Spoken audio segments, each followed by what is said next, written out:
trader em tempo real e acesso às últimas notícias sobre o mercado a hora que você quiser. De madrugada, final de semana, é só ligar, assistir e interagir. Pois é, pela primeira vez na história do mercado financeiro, está no ar a TV exclusiva para traders, a Trader TV. Programação 24 horas por dia, sorteios de notebooks, cadeiras ergonomicamente projetadas para os traders, camisetas, canecas, além de muito conteúdo de qualidade para melhorar o teu operacional. Ultrapasse fronteiras e eleve a sua performance no trade de uma vez por todas. Ou morra tentando sozinho. Te esperamos na Trader TV.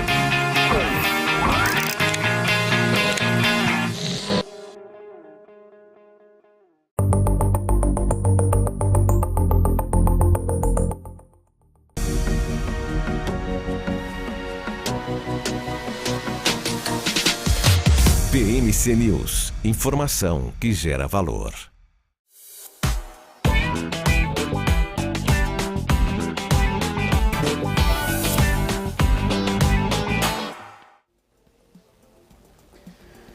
Uma ótima tarde a você que acompanha a programação da BMC News. Espero que esteja bem animado, porque o mercado não vai lhe ajudar a se animar. Então já entre aqui com o astral lá no alto para ir se decepcionando aos poucos com o nosso mercado brasileiro, que agora perde 0,85% de valor.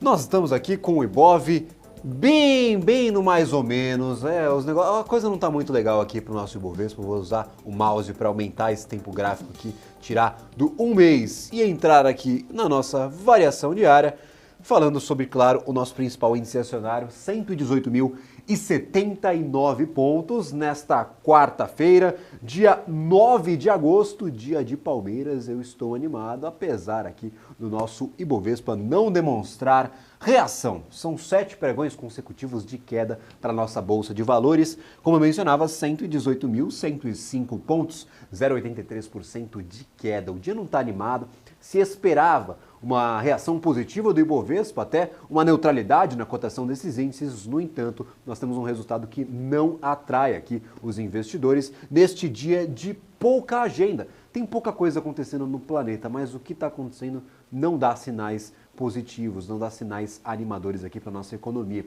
Nós tivemos pela madrugada, ou um pouquinho antes, ali às 10 horas da noite, divulgada a inflação na China.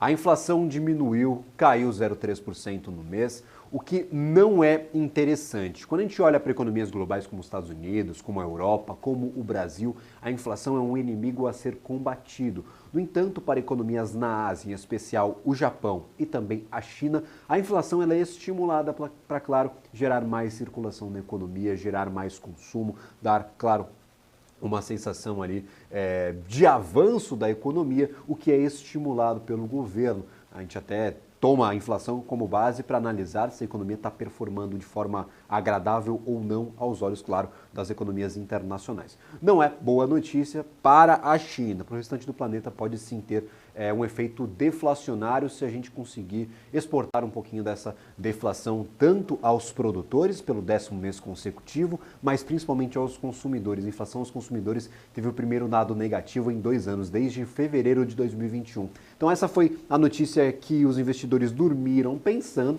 foi divulgada ontem às 10 horas da noite. Não é muito alarmista porque veio dentro das estimativas, mas ainda assim é uma notícia ruim. No final, a gente não gosta de receber notícias ruins, mesmo quando já sabemos que elas podem aparecer. Então, o mercado já projetava uma queda, já projetava um número negativo para a inflação chinesa, mas, claro, o número negativo que estava sendo imaginado, estava no consenso do mercado, era 0,4%. Nós vemos com 0,3% é um pouquinho melhor, no entanto não o suficiente para alegrar o mercado. Nós tivemos uma reação positiva do minério de ferro, a cotação não mudou muito desde a negociação do dia de ontem, nós tivemos 2 dias consecutivos de queda e o primeiro na segunda-feira com uma queda mais intensiva de 1,5%. Ontem não andou muito, hoje não andou muito, mas se fala aí sobre expectativas para a demanda da China quando a gente olha para empresas exportadoras, principalmente de commodities, em especial commodities do setor metálico, como é o caso da Vale e de outras companhias que fazem parte e têm bastante participação no nosso índice acionário. Vale muito representativa. Quando está em queda, é difícil ali competir com a sua força na formação dessa oscilação geral do Ibovespa. 0,83% de queda. Hoje pela manhã nós também tivemos acesso a alguns dados de vendas do varejo, dados ali um pouco marginais ou mais setoriais, sem grandes movimentações internacionais. O que a gente tem no radar, ou seja, para amanhã e para sexta-feira? Quinta-feira, divulgação do CPI nos Estados Unidos, inflação aos consumidores, dado importantíssimo, não só para a economia dos Estados Unidos, mas também para a nossa economia e para a nossa Bolsa de Valores principalmente. Na sexta-feira, aí um dado doméstico, dado de inflação, IPCA, divulgado na sexta-feira. Super importante também, anotem na agenda e, claro, acompanhem a programação da BBC News para ter a completude de tudo isso que está acontecendo. Eu quero saber aqui de vocês que estão nos assistindo, se estão mais animados ou pessimistas com o Ibovespa, com a nossa Bolsa de Valores. Você investidor que se posicionou, que está comprado, está ali apostando no nosso mercado de capitais, seja, claro, de forma mais generalista, com o Ibovespa, ou, claro, operando contratos, ou, claro, exposto a um ETF, ou, claro, exposto a apenas uma companhia aqui que tem boa participação no Ibov. Está otimista com o nosso mercado brasileiro? Nós estamos caindo, por enquanto, na maldição dos 4 meses. Eu até tinha aqui aberto na minha tela o mapa da variação mensal do Ibovespa, eu que estava aqui no começo do programa, que eu queria falar justamente sobre isso. Nós tivemos 4 meses consecutivos de alta e, claro, tem um dizer no mercado financeiro que é a maldição dos 4 meses. 4 candles aqui positivos mensais de alta são acompanhados necessariamente em seguida aí de um candle negativo. Por enquanto, essa maldição está pegando. O Ibov tem 4 meses consecutivos de alta e agora devolve esses ganhos. Então, novamente aí 118.088 pontos, absolutamente nenhum pregão positivo neste mês de agosto. Então agosto veio aí com pessimismo. Mas não se acanhem. A correção não é tão severa, nós perdemos nessa jogada, nestes 7 pregões consecutivos de queda. Um pouquinho mais de 3%, é uma correção que nos devolve aqui aos 118 mil pontos, mas a gente vai bater um papo daqui a pouco com o grafista para saber se isso deixa, claro, os analistas mais pessimistas com o Ibovespa ou está dentro, claro, de um padrão natural de correção após essas seguidas altas que vivenciamos para o nosso índice. O que movimentou o mercado, pelo menos ao longo de toda a manhã? Resultados operacionais, balanços trimestrais. Ontem a noite foi cheia de resultados, hoje promete ser pior ainda, vai ter muita coisa.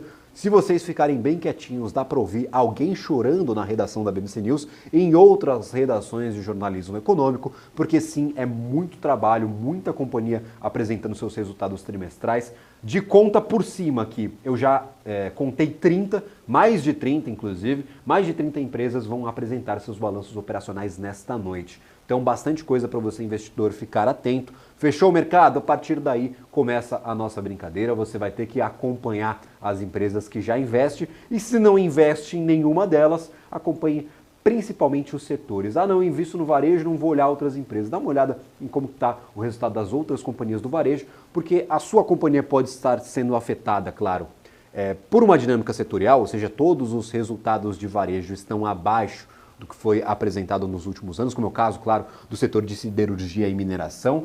Todas as empresas que nós recebemos os resultados até agora apresentaram resultados piores do que o ano passado. Tem base comparativa muito alta, tem questão aí da queda na cotação de minério de ferro, queda na demanda. Então, nós podemos ver uma dinâmica setorial observando os resultados de outras companhias. Ou se é só a sua companhia, a companhia que você investe, que está bem ou mal. E aí, claro, é super importante na hora de tomar uma decisão de investimentos. No caso, nós tivemos aqui resultados de CVC, chegou a cair 8%. Durante o início das negociações ali, por volta das 11 horas da manhã, e tá agora aqui com 5,90. Tá menos pior, mas ninguém gosta de perder quase 6% de valor aí num dia. Então CVC, um dos principais destaques negativos do Ibovespa. Nós temos Petz, que ainda não divulgou os resultados operacionais, mas o mercado se prepara para resultados não tão atraentes. Então 6,81% de queda, a primeira colocação entre os piores ativos da carteira do Ibovespa no dia de hoje. Loja Renner 4,91%, Apvida 4,15%, nós temos Engie aqui também entre as maiores quedas, 3,98%, Cogna e Gerdau. Gerdau divulgou seus resultados ontem, queda de 50% no seu lucro, então super É interessante acompanhar a companhia, essa dinâmica setorial, como eu mencionava, do setor de siderurgia e mineração. 3,64% de queda após a divulgação dos seus resultados. Gerdau Metalúrgica acompanha esse movimento, 3,28% de queda.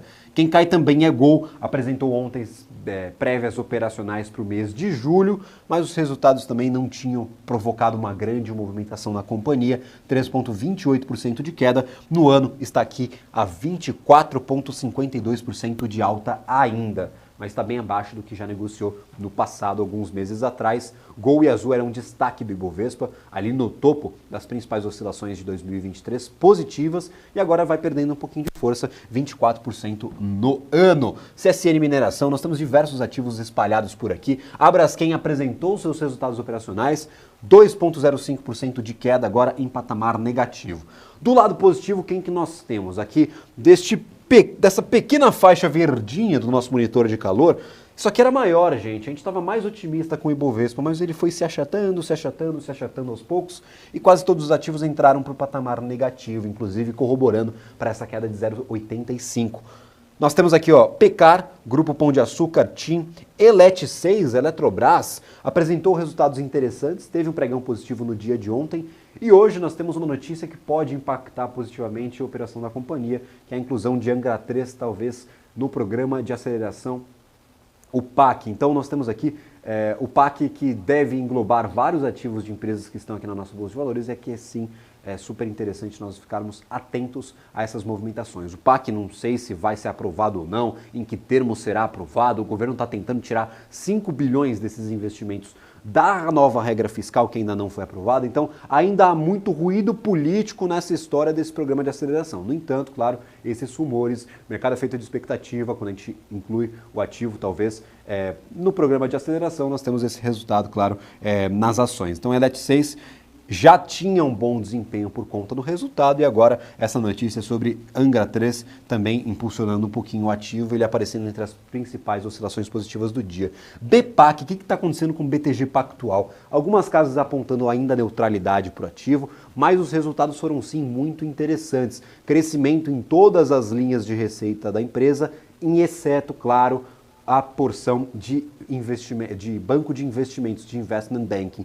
Então, BTG Pactual com resultados interessantes, agradando, no caso ali, alguns analistas do setor de bancos, e aí a gente tem que analisar a dinâmica de preço, se está caro, se está barato. O resultado foi sim interessante, foi bem visto pelo mercado, mas claro, o mercado não se surpreendeu, os resultados vieram dentro das métricas, mesma coisa que aconteceu com o Itaú. Resultados fortes, mas dentro das métricas, e talvez o ativo já esteja aí valendo o que deve valer, ou não, aí é outra discussão, mas olhando para o mercado, nós já tínhamos um movimento de alta para Itaú desde então. Itaú apresentou seus resultados fortes, não teve um resultado bom ontem, pelo menos na cotação aí dos seus ativos na Bolsa de Valores.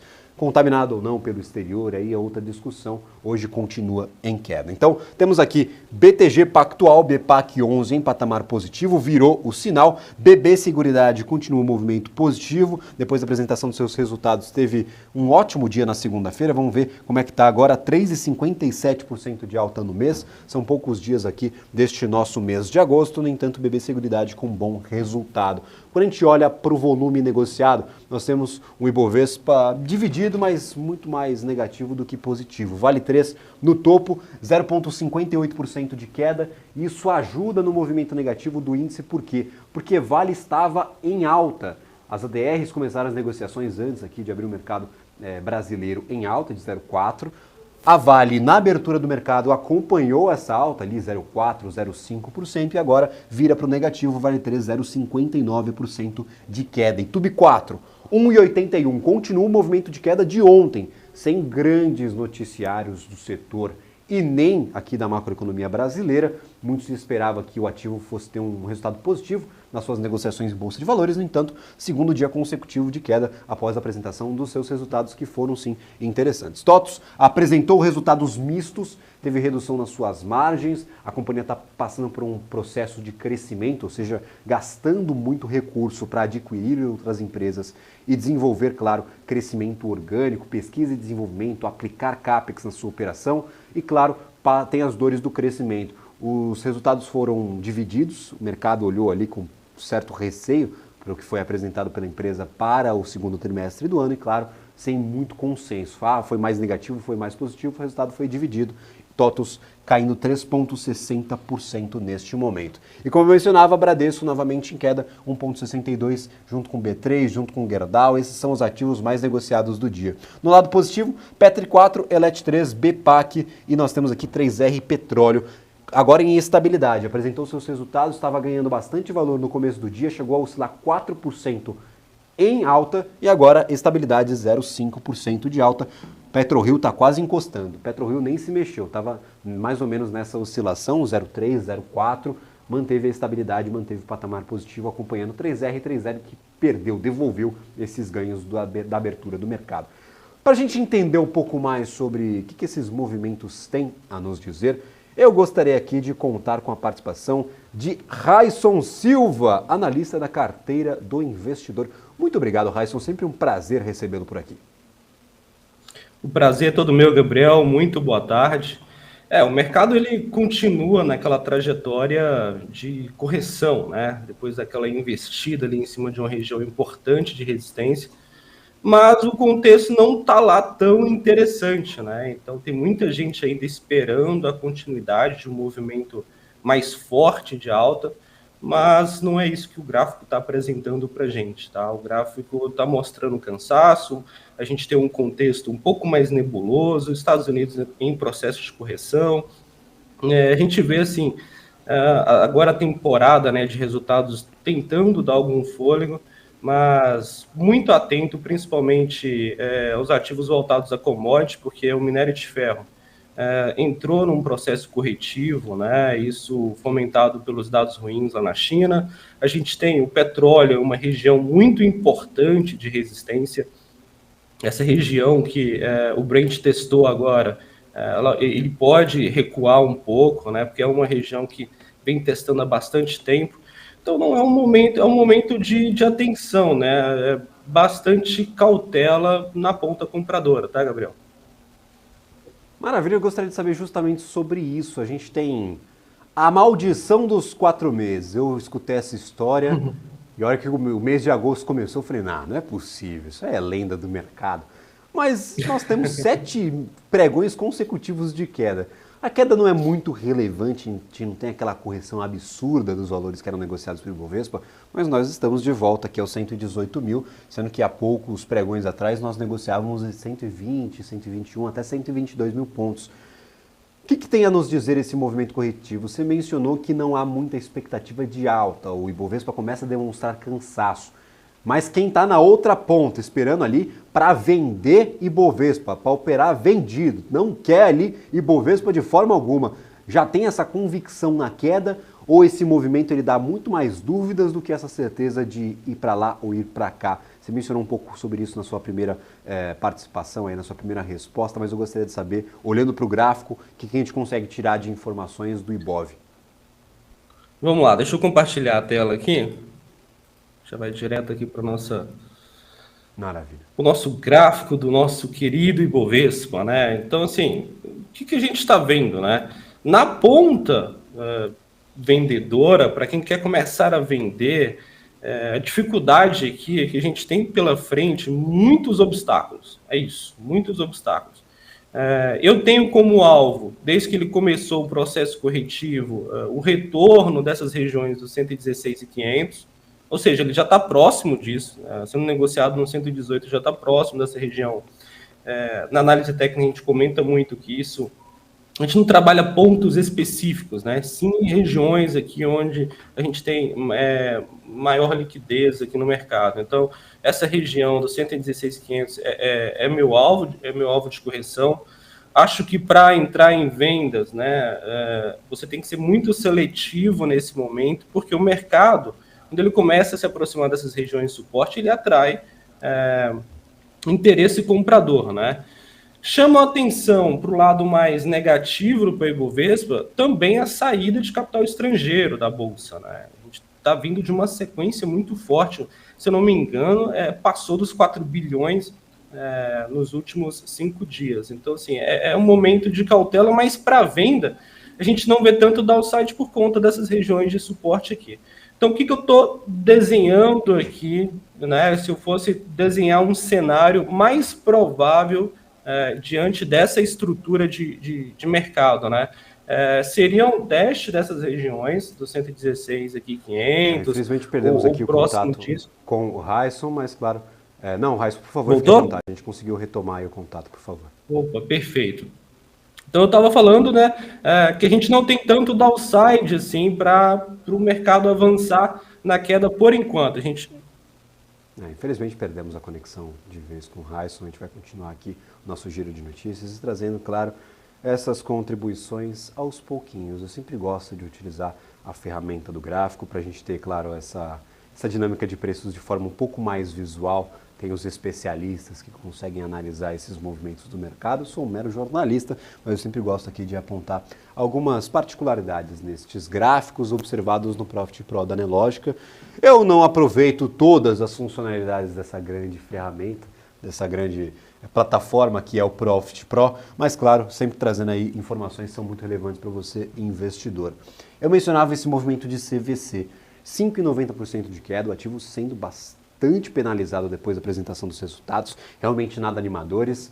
O que a empresa apresentou foi uma lista de desejos ali do que ela deseja fazer para o futuro para equalizar a sua validade ali no mercado, a sua concorrência com outros players, e isso não chama muito a atenção do investidor no final das contas. Sim, há uma perspectiva de recuperação para a empresa, se ela conseguir entregar o que ela está projetando, ela vai conseguir se reposicionar no mercado, mas a gente pode ver pela dinâmica da ação que o mercado já não está feliz com o CVC há um bom tempo. Nós tínhamos R$ 54,75 como topo histórico da companhia. Isso aconteceu lá no finalzinho de 2019 para 2020. 2020, meu amigo, nós tivemos a pandemia e aí foi uma queda generalizada, quase 90% de queda para o ativo desde, claro, este topo de R$ 54. Desde então a gente foi para cima, foi para baixo, não conseguimos nos recuperar, renovamos esse fundo e agora R$ 2,70, bem aquém daqueles R$ 54,75 que vimos há pouquíssimo tempo atrás, há poucos anos. Quando a gente fala dessas disparidades de cotação, a gente costuma olhar para um tempo gráfico um pouco maior. A gente costuma falar, não, lá nos anos 2000 o ativo valia X e agora multiplicou em 100 vezes o seu valor de mercado. Só que foi o contrário, de 54 caiu 94% para R$ 2,71. Claro, para quem monitora esse tipo de oportunidade, vê valor na CVC e acha que esses R$ 2,71 são muito descontados, tem a oportunidade de tentar dobrar essa grana voltando ali aos R$ 7,00, o que seria ainda distante dos 54, mas, claro, uma boa oportunidade neste curto prazo. Mas, claro, eu sempre gosto de ressaltar a importância da parcimônia na hora de se expor a um ativo ou outro. Pelos resultados, a gente não tem muita recuperação, muita reação de CVC. No entanto, aqui para o gráfico, você olha para esse patamar de preço, é atrativo, é a mesma galera que bota dinheiro na Americanas, falando que não, caiu demais, pode oscilar um pouquinho para cima, eu posso ganhar dinheiro nessa oscilação, mesmo que pequena, mesmo que não recuperando aquele valor que antes tinha, eu posso ganhar dinheiro, posso encontrar uma oportunidade, claro, aí vai da estratégia de cada um que nos assiste, no entanto, chama a atenção para esse forte movimento de queda em um curtíssimo espaço de tempo. Em apenas 3 anos nós perdemos aí quase 95% do valor da companhia, de R$ 50,75 para R$ 2,71. Outro destaque que eu gostaria de exaltar dos resultados de hoje. Nós tivemos resultados mistos para a Movida, não foram resultados tão interessantes. A companhia deixou de dar lucro para apresentar um prejuízo de R$ 17 milhões neste trimestre. No entanto, o ativo sobe aqui ao R$ 4,49% a R$ 12,81. É um movimento que desde o começo do ano ele vem se replicando. Nós tínhamos ativo aqui que bateu nos R$ 5,97 no comecinho ali de março e desde então, junto com a recuperação do Ibovespa, o ativo vem se recuperando aqui, ó, já somou, vamos dar uma esticada aqui, ó, 100% de oscilação positiva e nós temos aqui 50% de alta desde o começo do ano. Então, o ativo sim muito interessante, Move3, a operação não está tão boa, a empresa está muito alavancada, está tentando se equalizar, está tentando explorar a alavancagem operacional, ou seja, rentabilizar ainda mais aqueles ativos que já estão no seu portfólio e se desfazer daqueles ativos que não estão tendo uma boa rentabilidade. Então, está fazendo a lição de casa, No entanto, quando a gente olha aqui para o ativo no mercado, os investidores estão animados com essa lição de casa que está sendo feita pela Movida. A gente retomou a conexão com o Raisson. Raisson, só para concluir esse pensamento, a sua análise, por favor, pode continuar, fique à vontade. Vamos lá, mais uma tentativa aqui, né? Mas, assim, a gente estava comentando sobre... a gente está muito próximo de regiões importantes de suporte, né? E isso acaba dificultando um pouco as vendas aqui. O mercado ele pode reagir a qualquer momento quando ele entra nessas regiões de muita liquidez, né? Então, a gente tem uma região aqui de 116.500 que é alvo, e a gente está acreditando que ainda não será a melhor oportunidade, assim, se tratando de mercado, né? A gente queria ver um teste nessa região e ele tentar mais um movimento de subida, né? E quem sabe depois vir para uma correção um pouco mais acentuada. Então, assim, para mercado, a gente ainda tem muito pouco downside para quem está torcendo aí para um mercado mais baixista, tá? Mas, sim, há aqueles ativos que estão bem esticados, aqueles que aproveitaram bem esse momento aí de virada de ciclo, os papéis cíclicos, assim, varejo, construção civil, esses papéis estão bem esticados e podem, sim, destoar um pouco do restante do mercado, tá? Maravilha, Raisson. Agradeço imensamente pela participação no dia de hoje. Foi uma participação um pouco mais rapidinha. Peço perdão pelos problemas técnicos. Muito obrigado novamente por compartilhar este seu conhecimento conosco. Agradeço compartilhar a sua tela só para nos despedirmos. Gostaria de agradecer imensamente a participação e, claro, por dedicar parte do seu tempo a conversar comigo e com toda a nossa audiência. É sempre um prazer, Gabriel. Até mais. Maravilha. Até mais, Raisson. A gente vai também para um rápido intervalo. Mas na volta eu quero falar um pouco mais com o Sérgio Machado sobre esse mercado de juros. O pessoal está apostando forte num corte ainda mais agressivo da Selic aqui no Brasil até o final do ano. Será que o mercado está louco? Será que o Banco Central foi claro? Ou será que ele deu umas pistas de uma, talvez, porta aberta para cortes ainda mais agressivos? A gente vai conversar sobre isso na volta do intervalo, assim que acabarem os anúncios dos nossos patrocinadores aqui na programação da BBC News.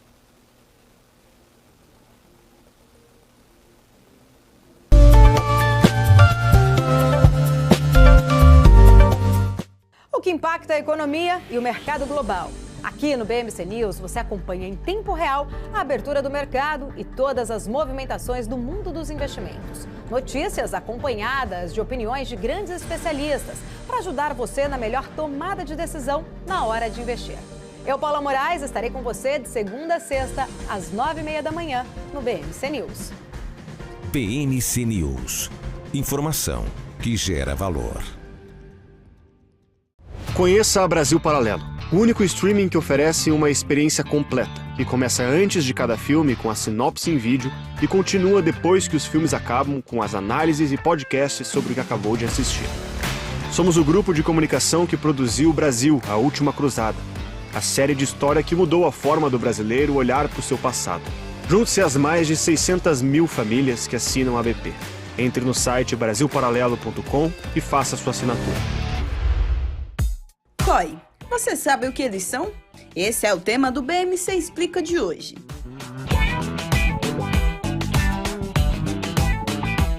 COI é a sigla para Certificado de Operações Estruturadas. É um investimento montado por instituições financeiras que combina características tanto de renda fixa quanto de renda variável em um único produto. Na prática, o COI pode ser aplicado em diferentes ativos, como ações, moedas, commodities, entre outros. A rentabilidade do COI pode ser atrelada a diferentes indicadores, como a inflação, a taxa de juros ou o desempenho de determinado ativo financeiro. Além disso, o COI pode ter diferentes estruturas de remuneração, que podem incluir uma taxa pré-fixada ou pós-fixada. O investidor deve escolher o COI de acordo com seu perfil de investimentos. As empresas que fazem parte do seu dia a dia estão em uma das maiores bolsas do mundo, a Nasdaq. E a boa notícia é que você pode investir nessas empresas diretamente pela Avenue, sua corretora nos Estados Unidos. Com os dados das ações dos Estados Unidos fornecidos pela Nasdaq em tempo real, o cliente Avenue pode acessar diretamente as maiores bolsas do mercado americano. Entre neste mercado de tecnologia e inovação. Acesse avenue.com.br/Nasdaq e seja bem-vindo ao mercado global.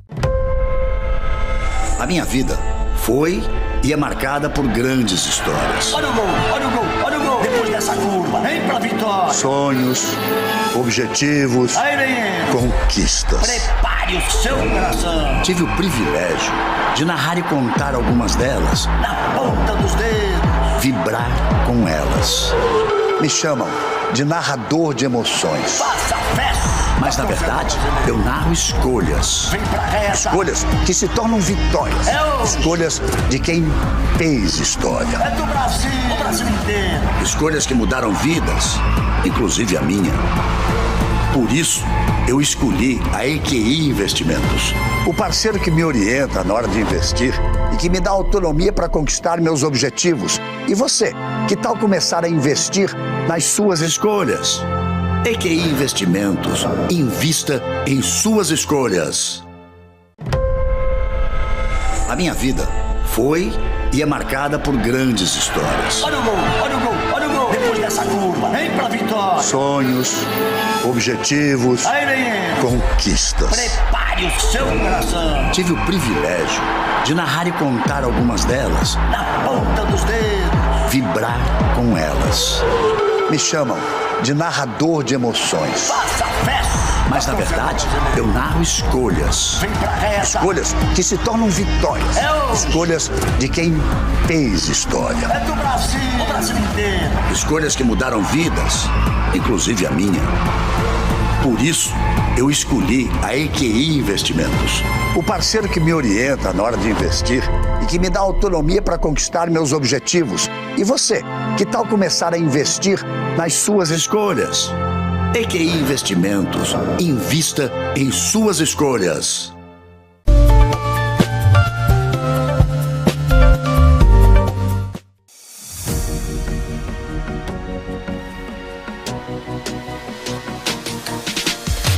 PMC News. Informação que gera valor.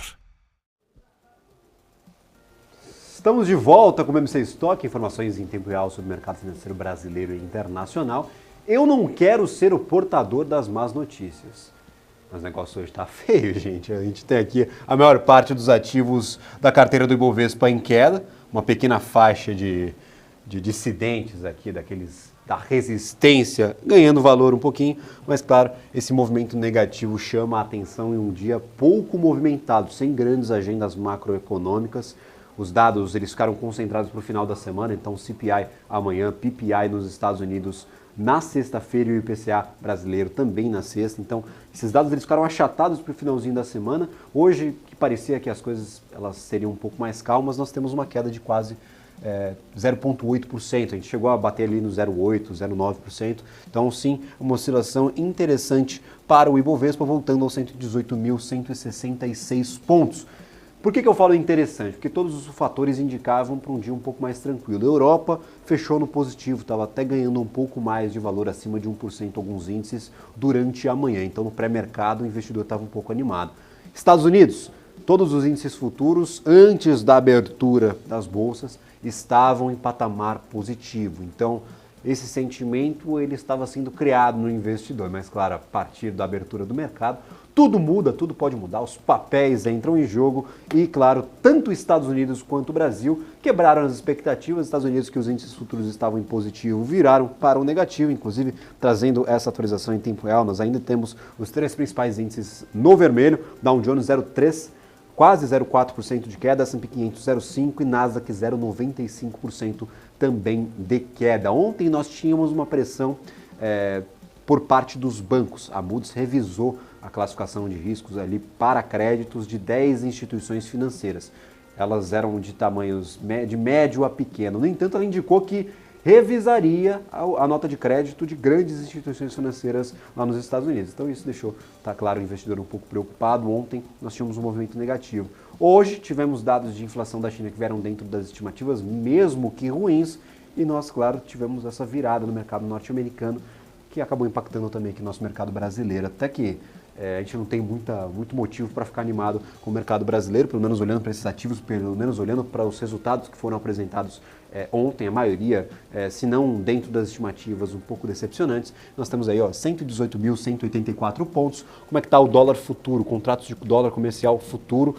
o meu touch não funciona, a gente usa o mouse, a gente usa todas as ferramentas disponíveis aqui na redação. Não está em estabilidade, R$ 4,92, parece que ficou um pouco mais confortável nessa região, está mais próximo dos 5 do que dos 4,70. A gente viu o dólar subindo bastante desde o começo do mês, parece que virou a chavinha no dólar, falou, agosto é mês de subir, e aí começou. Então, R$ 4,92, nós tivemos, claro, decisão importante do Banco Central brasileiro, e é sobre isso que eu gostaria de falar, sobre a nossa política monetária, sobre esse anúncio de corte de 50 pontos base e mais em especial sobre a ata do Copom que foi divulgada nesta semana. E para isso eu conto com a participação, claro, do Sérgio Machado, gestor do Fundo Cash.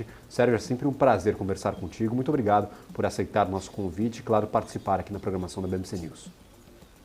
Eu que agradeço mais uma vez pelo convite e podendo tentar ajudar a explicar o inexplicável, né? Como sempre.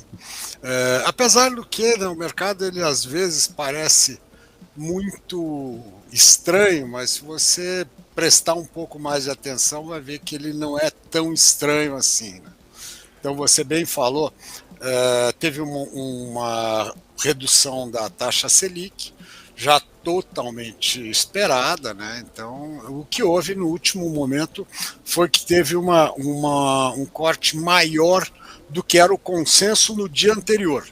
Mas a gente não pode esquecer que 2 dias atrás, pelos mercados futuros, a maioria estava prevendo um corte de 50 pontos. Então, na verdade, por número, o mercado estava tão dividido como a própria diretoria do Copom, tá certo? Um dia ganhou 50 por 60% a 40, no dia seguinte ganhou 25 por 60 a 40. E no fim deu um 50 a 50 com mais um, que foi o Roberto Campos. Eu acho que o mais importante de ler nessa decisão é que o Roberto Campos ele conseguiu ter um protagonismo político ao tirar o protagonismo político dos novos diretores que vieram ao Banco Central, que são claramente alinhados com a linha do governo, tá certo?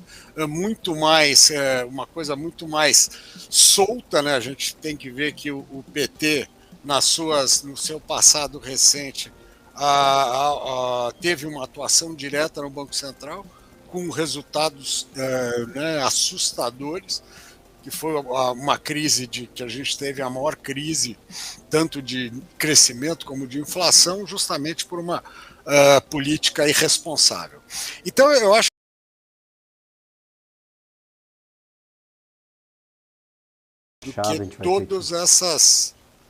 do que todas essas outras, vamos dizer, Oi? Não, fica à vontade. Voltou? Nós conseguimos retomar aqui, tudo certo. Fique à vontade, conclua o raciocínio, por favor, Sérgio. Eu sei que uma hora. Então, basicamente, eu acho que é isso. É muito importante que esse Copom ele teve uma divisão, teve uma preocupação, mas não se politizou. Esse que é o grande barato. Porque se tivesse uma divisão, né, 5-4, com o Roberto Campos votando contra, ia se criar um factoide. Ele conseguiu votar a favor do governo, ele tirou o factoide, tá certo? Ele falou, não tem um alinhamento político e não deixou que se alinhasse politicamente o Copom. Isso é vital. Na medida que a gente tem hoje, né, a maior segurança que a gente tem em condução vem de ter um Banco Central independente, né, e técnico, isso foi muito importante, tá certo? Então eu acho que independente de comunicado, ata e tal, acho que a coisa mais importante, mais emblemática, foi essa despolitização dessa decisão do Copom. No caso do Copom, agora voltando à vaca fria, né, o 25 e o 50, para efeito de curva, não teve efeito nenhum, né, a curva já precificava isso. É lógico que a gente está tendo um efeito agora, que é um efeito que ele, desde dessa gestão do Roberto Campos, o mercado começou a ter esse negócio. Você tem uma decisão, o Banco Central prevê a próxima, aí no dia seguinte já o mercado, alguns espertões, começam a ir contra, falam, não, ele vai cortar mais. Isso foi no passado, quando ele levou desastrosamente a taxa para 2, como foi no passado mais recente ainda, quando ele levou desnecessariamente a 13,5. E todos, o que é engraçado aqui, todos os personagens, os protagonistas dessas discussões são sempre os mesmos, né? Então, sempre aqueles que vêm, e na verdade, porque isso daí é um jogo político, não é um político não político de política de Brasília, mas um jogo político de tentar botar o Banco Central correndo atrás da curva, ou seja, o mercado toma o protagonismo e começa ele a definir o ritmo de corte, e não ele como uma coisa monotônica. Quando você tem o mercado como monotônico, ele mandando um recado do Banco Central que ele acredita que o movimento maior ou menor seja melhor, isso faz parte do jogo. E justamente nessa hora que você tem que ter um Banco Central que ajuste esse discurso, né? Essas expectativas entre o mercado e ele deve atuar como? Quando as expectativas ele achar que são demais, ele deveria atuar cortando, quando são de menos, aumentando a expectativa do próximo movimento. Mas o que a gente tem visto é que isso passou a ser uma política de ganho, né? Porque ao pressionar o Banco Central, você começa a ter ganhos adicionais no próprio mercado. Então eu acho mas é engraçado, né? Porque a gente ficou meses com a taxa parada, teve essa decisão, sai a ata do Copom, onde ele fala objetivamente que não vai cortar mais que 0,50, e aí ontem tem umas coisas que eu dava risada, né? Que alguns gênios já começam, não, apesar do Banco Central dizer que não, possivelmente a taxa é 0,75. Que mudou, cara? Um dia para o outro, tá certo? É novamente, e que espero que o Banco Central não caia nessa esparrela aí, nessa conversa mole. É justamente por isso que eu convidei Sérgio Machado aqui na nossa programação. Eu falei, Sérgio, me ajuda, cara. Porque eu li a ata, eu falei, aqui, na hora, porque a gente estava no pré-mercado, saiu e em tempo real eu dei uma avaliação ali, a gente comentou com os nossos participantes, com comentaristas que aqui estavam, dizendo, o Banco Central foi claro, já contratou os cortes de 50 pontos base para as próximas reuniões e disse que um corte acima disso era pouco provável, que seria submetido, claro, a surpresas muito positivas dos dados macroeconômicos. Mas a gente tem inflação que pode dar um rebote agora no segundo semestre, tem a cotação dos combustíveis que estão em defasagem e, se corrigidos, vão levar a inflação para cima. Os dados de atividade, pelo menos segundo o IBCBR, que é tomado como uma prévia do PIB, o agronegócio não estava puxando tanto para cima, então não tinha também esse fulgor do crescimento da economia. Falei, praticamente já contratadas essas próximas quedas de 50 pontos base. E o mercado insistindo, eu li inclusive relatório indicando, o Banco Central abriu as portas, deixou aberta essa porta para 75 pontos base. Essa porta, o senhor enxerga em algum resquício de uma entrelinha, de uma fala da sombra, da caneta, da tinta que foi escrita o comunicado, que há possibilidade de 75 pontos base, que isso foi claro? Porque para mim, jornalista, não entendo nada de mercado, sou burro para mercado, não ficou claro e eu não vi essa possibilidade. Mas a curva de juros estava puxando lá, 75 pontos base, todo mundo puxando para cima, indicando ali Selic bem abaixo do que nós vimos como consenso de algumas semanas atrás. O que você enxerga? Realmente essa questão política do mercado tentar tomar a frente e puxar o Banco Central para as decisões que prefere? Ou é realmente aí tem uma mensagem oculta que eu não consegui enxergar, Sérgio? Não tem mensagem oculta, não. É justamente aquilo que a gente acabou de falar. É o mesmo jogo, cara. Se você olhar para trás, tanto na baixa quanto na alta, era a mesma coisa. Os mesmos grandes, né, gestores, analistas, são sempre os mesmos. Que, de repente, começam a criar esse factoide. Porque não tem necessidade. O que ele falou, é claro, é o seguinte. Se realmente a situação melhorar muito, você pode ter espaço para mais corte, tá certo? Se melhorar muito, mas eu sou, a priori, eu sou contra esse negócio de contratar. Eu já brinco há muito tempo, eu falo, por que não faz então essa reunião do Copom por reunião por teleconferência? Para quê, né? Porque o que acontece? A reunião do Copom, ela existe justamente para você avaliar qual foi o comportamento né, das expectativas do mercado e quando isso impacta nas expectativas futuras do comportamento da política monetária. Então, eu sou muito mais a favor, é o seguinte, você toma a decisão hoje pelas informações que você tem, pelos dados que você tem, pelo como os seus modelos estão rodando. Daqui a 45 dias, você senta e revê todo esse contexto. Para que, para que você fazer esse contrato? Isso daí, eu acho que ele não tem de produtivo nada, né? Isso eu sempre fui inimigo ferrenho disso daí, tá certo? Você tem reuniões para isso, tá certo? E justamente aí o que acontece? Conforme os dados vão saindo, o mercado se adaptaria com a expectativa da nova reunião do Copom. Então, esse eu acho que é o caminho mais saudável. Você vai construindo, isso é aquela história, a gente vai construindo um carro com ele andando. E a ideia é essa, né? Você, em política monetária, a gente não sabe nada, né? A gente tem dúvidas, muitas, e certezas muito poucas, né? Então, para que você pré-contratar? Né? E principalmente que a gente nota que esse pré-contrato, ele além de não ajudar, ele acaba gerando mais ruído do que se não falasse nada, né? Então, é uma questão de... Você tá certo de não ter achado ali. A única coisa assim, tem espaço, tem pelo próprio espírito do Copom, né? De você fazer a revisão constante dos dados. Maravilha. E aí, por exemplo, em quesitos de... até que ponto nós vamos? Já tem essa informação clara? Eu sei que nunca é claro, eu sei que o futuro a Deus pertence, principalmente em política monetária, mas tem gente falando em estabilidade ali próximo dos 9%, ou buscando a taxa de neutralidade, que talvez seria uma política, já que nós vamos trocar mais 2 diretores de política monetária ao final deste ano, bateu dezembro, 2 saem e 2 entram com indicação. Então, você enxerga essa mudança? Talvez a gente possa chegar ali nos 7,5%, 7%. O que você tem na cabeça como destino desse ciclo de cortes de juros?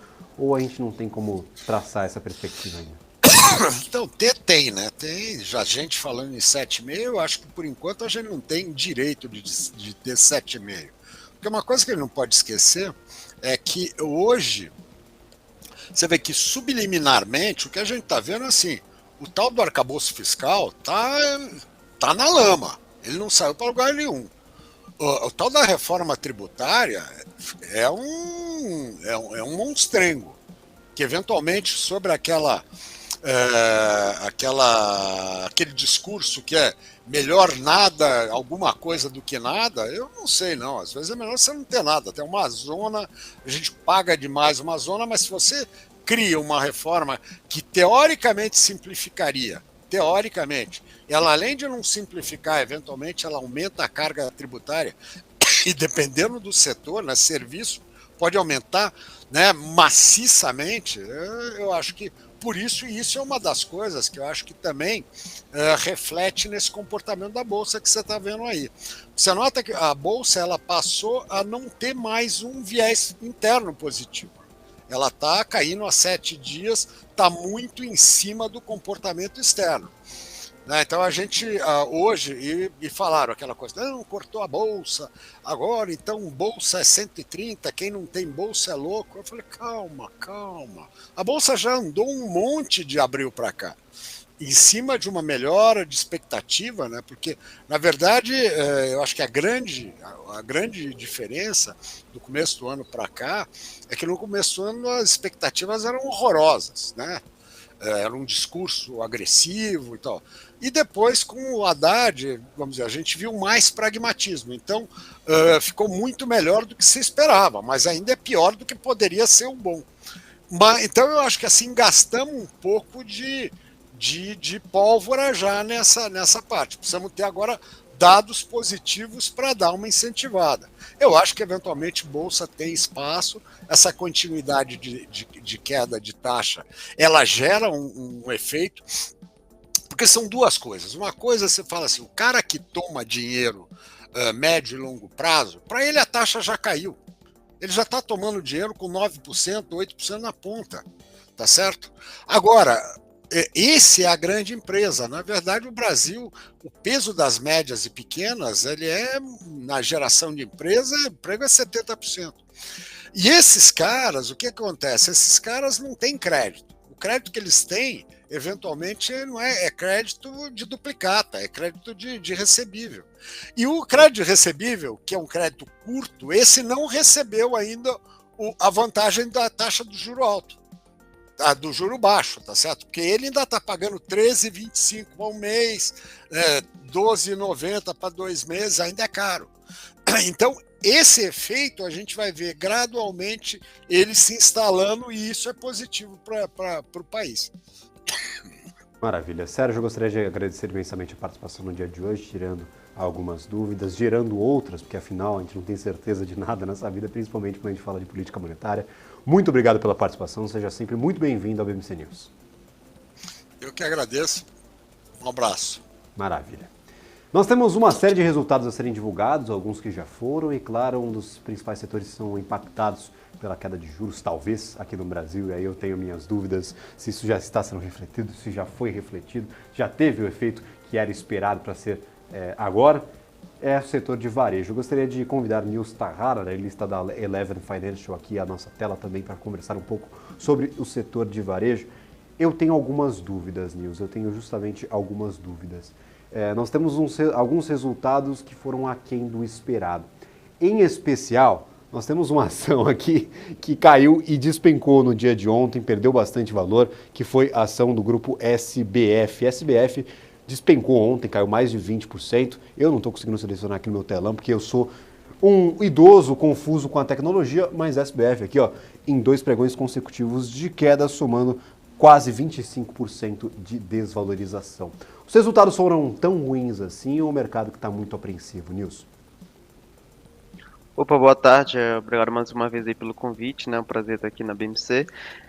Eu acho que, falando de resultado de SBF, né, foram resultados ruins, eu acho que os principais pontos que a gente teve ali, um crescimento um pouco menor de receita do que era esperado.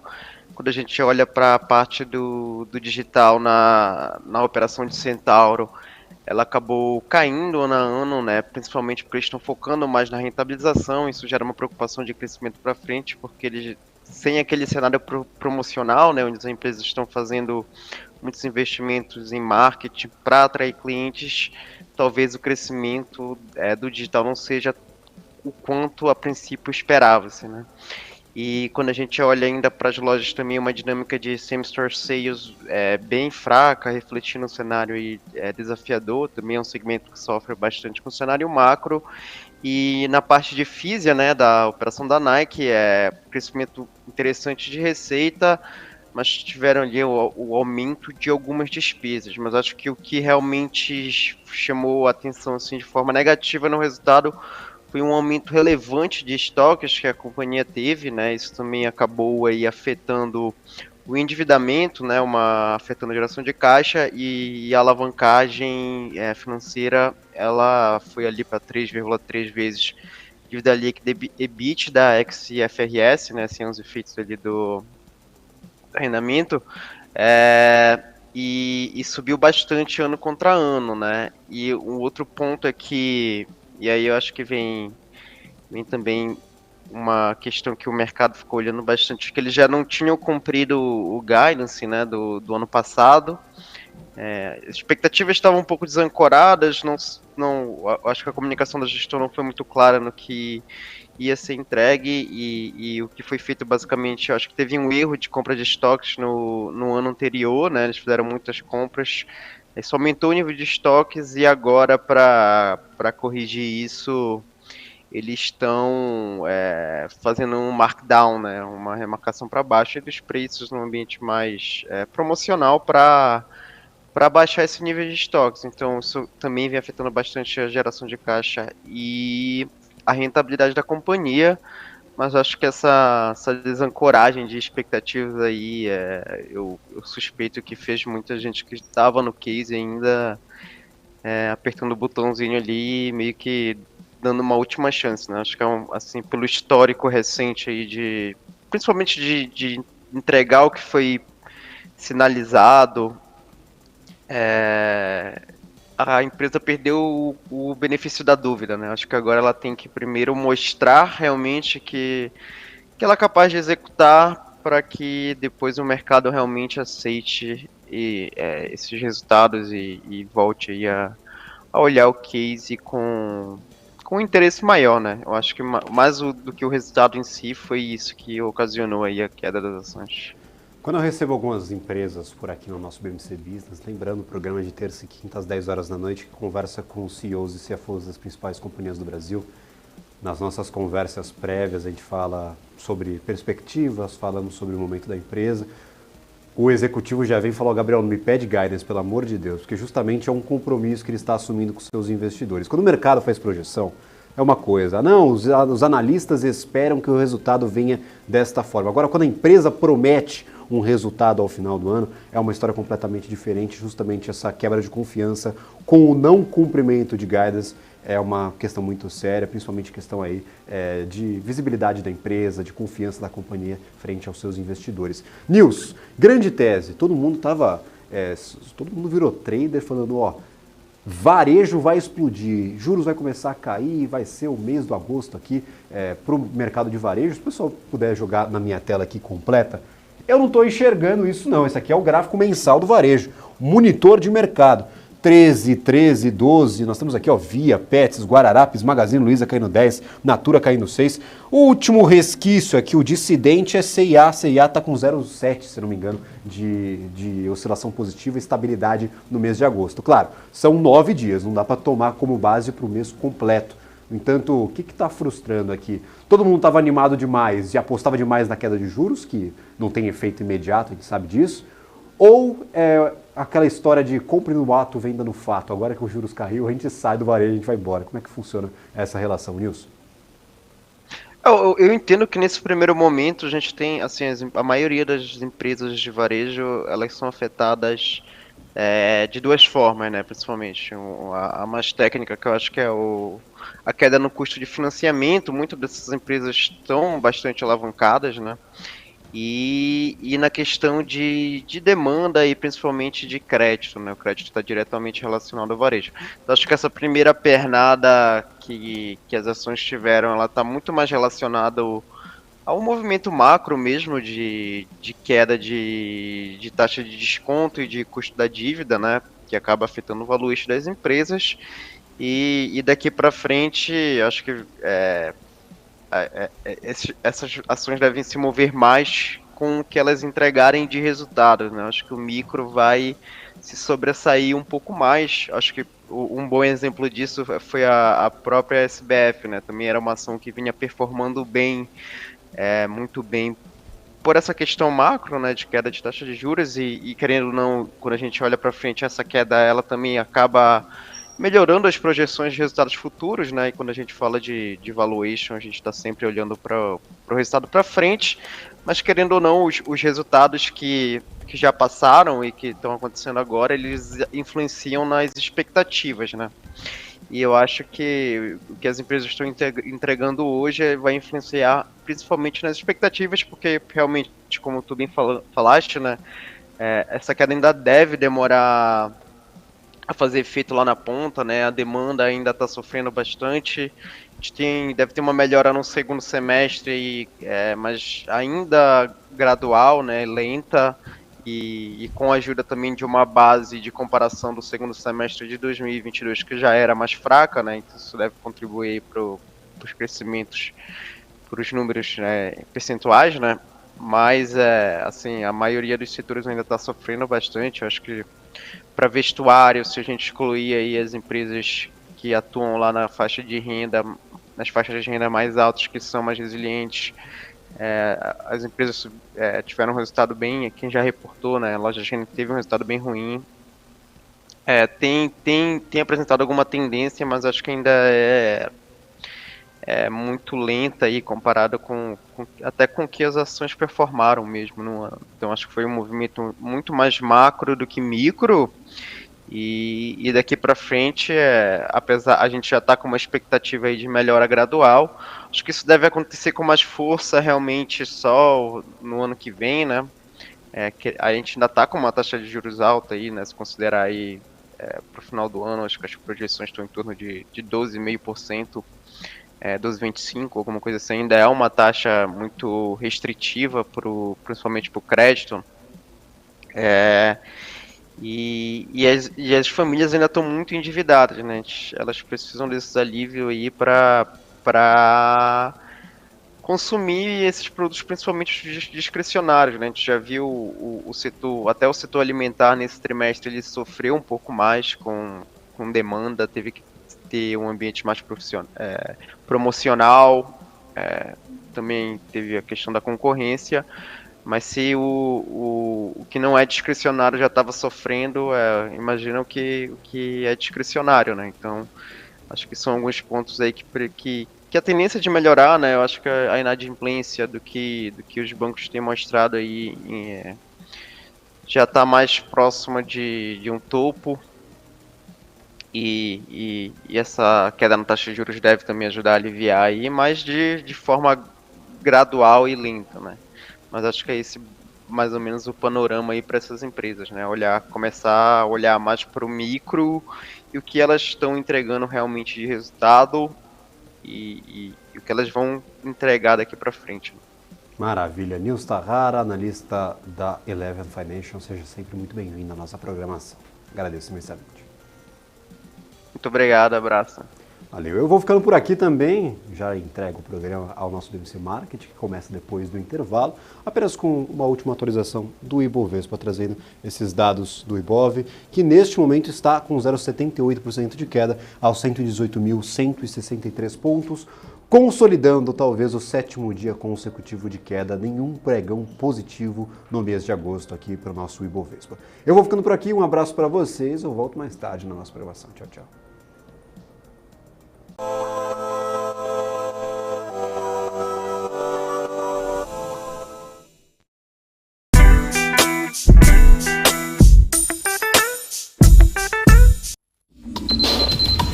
O que acontece no mercado financeiro no Brasil e no mundo está na BMC News. São 24 horas de programação para ajudar o investidor na melhor tomada de decisão. Independência e jornalismo sério. Não estamos plugados em nenhuma instituição financeira. Isso nos dá a liberdade de levar a informação sem nenhum viés